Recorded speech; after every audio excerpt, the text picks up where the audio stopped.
Hey, what's up, ghouls and gals? Today I am coming at you with another Tubi recommendations video. 10 more horror films that you can watch for free on Tubi right now. However, the catch is today I am recommending 10 of my personal favorite horror movies that you can watch for absolutely free on Tubi right now.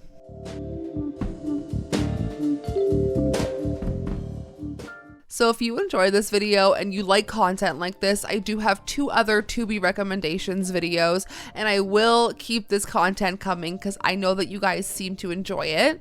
I did start a letterbox list corresponding to all the free movies that you can watch on Tubi right now. So I will leave that link down below with all of the other places you can find me to see any more of me or support the channel any further. So let's get right into 10 more horror films that you can watch on Tubi right now for free. With ads, I will say, however, a free accessible horror movie is better than nothing. I love accessible horror, and I love being able to recommend movies that you guys can just go and watch right now. If you really wanted to, you can pause the video at any point and go watch one of these films on Tubi.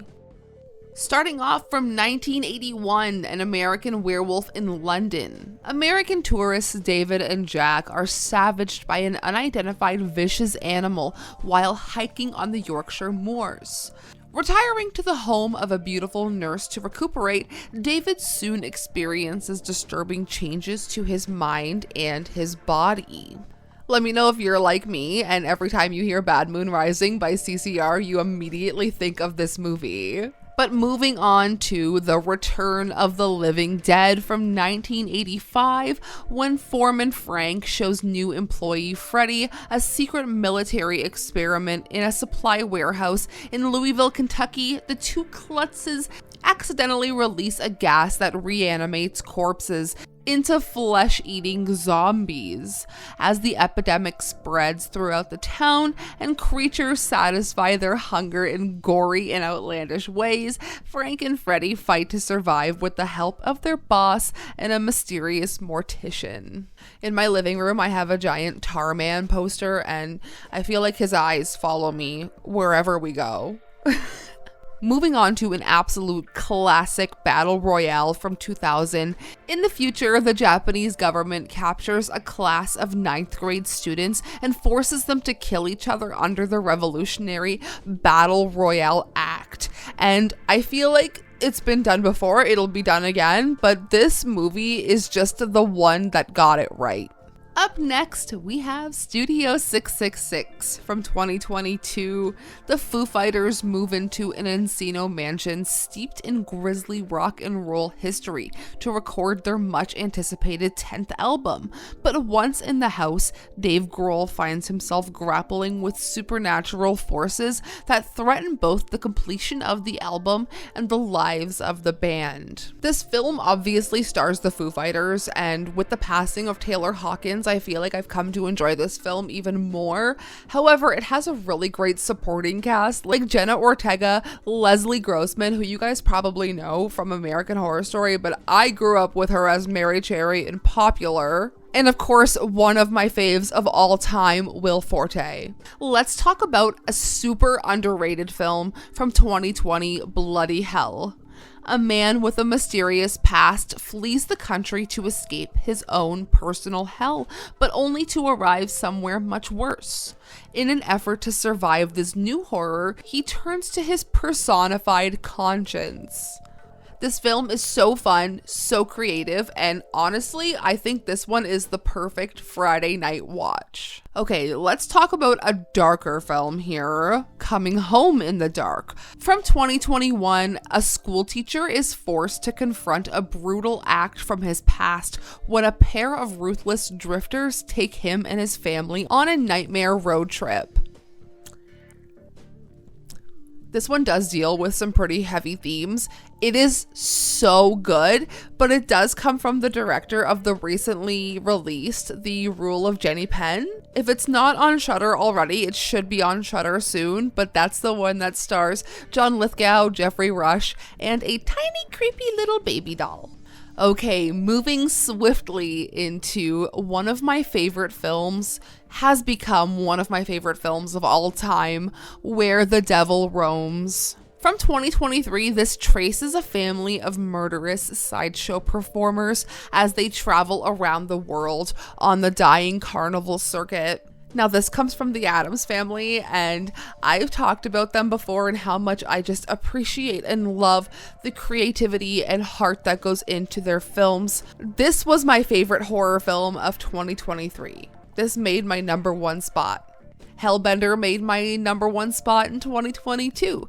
I just love what they create. Hellhole was on my top list of 2024, and I absolutely cannot wait to see what banger they drop on us next. All right, finishing up in our top 3 here, let's start off with Vampire's Kiss from 1988.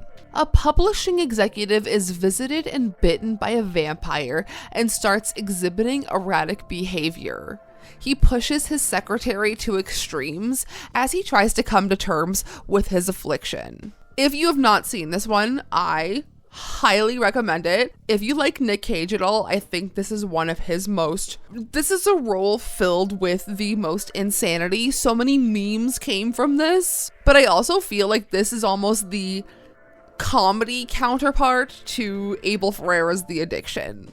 But up next is a film that I absolutely love, In Fabric from 2018, a haunting ghost story set against the backdrop of a busy winter sales period in a department store, following the life of a cursed dress as it passes from person to person with devastating consequences. Alex and I loved the part in the film where the women are standing in the store kind of doing this motion, and every time we're like trying to manifest something, we do this. Because of this movie. But I'm a huge Peter Strickland fan to begin with, so this was no exception. And at #1, I have to mention the classic, the absolute classic Sleepaway Camp from 1983. After a terrible boating accident, Angela Baker is sent to Camp Arawak, where a series of bizarre and violent accidents begin to claim the lives of vicious campers. This stars a horror community staple, Felissa Rose, and this is actually the exact VHS tape that I watched this movie on for the first time. I saw this for the first time in the 10th grade, believe it or not. So it would have been like maybe 2008. And I just remember coming home from school after a long day. I was like, you know what? We're popping this bad boy in. And no regrets. I feel like it just set me on an upward trajectory of exploring horror. So that was 10 more horror movie recommendations that you can watch for free on Tubi right now. These were 10 of my personal favorites. I will add these to the letterboxd list corresponding to this whole theme, this whole topic. Let me know which one of these movies you've seen, you've heard of, you want to watch, or maybe something that you've never seen and you want to watch immediately. Anyways, I hope that you're having a wonderful day wherever you are. I will see you very soon. I haven't really decided what my next video is going to be. I kind of left the end of my schedule for the month open-ended, so I'll see you when I see you next in the next couple of days with whatever I come up with. So sayonara, spooky fam.